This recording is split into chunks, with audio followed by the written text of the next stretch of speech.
Welcome to Explanatory Doodles. Today, we're going to talk about mixing, not the kind of mixing DJs do, that's a whole other talk.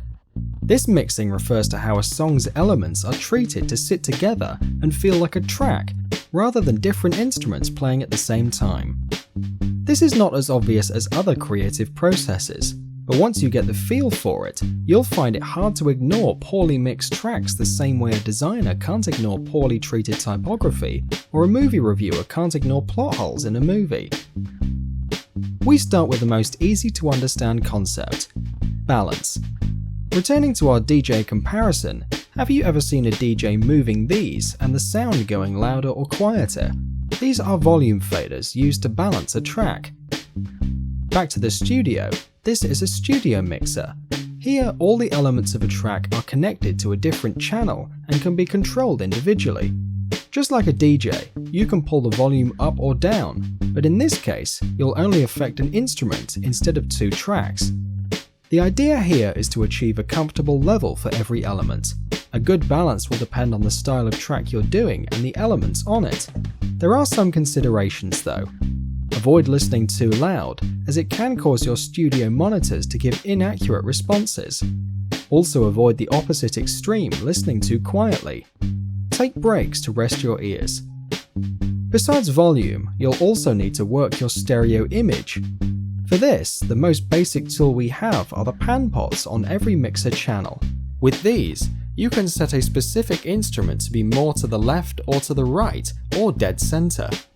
While some elements should be centered to avoid losing their punch, other elements benefit from having different stereo settings. EQ. Remember those old equalizers on our parents' stereos, and how satisfying it was to give more bass to a song?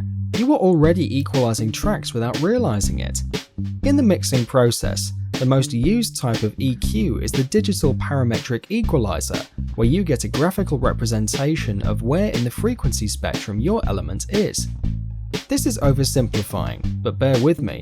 This is a representation of the frequency spectrum. Here are the low frequencies, here are the mid frequencies, and finally the high frequencies. The main goal is to use this tool to shape and cut unwanted or unneeded parts of your elements, allowing them to give more room to other elements. This approach is called subtractive mixing, where removing frequencies is used instead of boosting them. You can see EQ as leveling of specific frequencies instead of the entire audio signal. We get to the most misunderstood element of mixing: compression. Simply put, compression is an automatic volume control which allows you to reduce the difference between the quietest and loudest moments of the audio file. The simplest way of showing this is if you imagine a singer singing at different levels. With a compressor, you can level up all the different parts of the recording, achieving a consistent overall level. Ever heard a track and felt, this is really dry? It might be a case of lack of reverb. Reverb is the result of the sound waves traveling through the air, reflecting on a surface.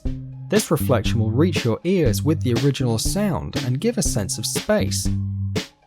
Reverb is incredibly useful at mix, and it can enhance several aspects of your sound. Glue. The lack of reflections will seem often dry and doesn't really help when making your instruments feel like they belong together. Size. Using reverb tools allows us to sweeten the production, providing realism to unnatural sounding recordings. Sustain. Because reflections are basically delayed versions of the original instrument, any reverberation increases the sustain of a dry sound it's added to. And spread. The simulated echoes in most artificial reverberators are distributed across much of the stereo image. Although it's easy to pinpoint what's wrong with a specific mix, the way to solve this is not that straightforward. Take into consideration that even though mixing is a must on a track, it is also a highly subjective area where it's really unlikely to have two mixing engineers achieving the same mix when mixing the same track. This doesn't mean there are no actual rules or knowledge. This video is not intended to show you how to mix your tracks, but to give you an overview of the tools and aspects of the mixing process. There's an entire world of information, and sometimes misinformation, on mixing. It's up to you now how you go from here, but we'll leave you with some reading suggestions.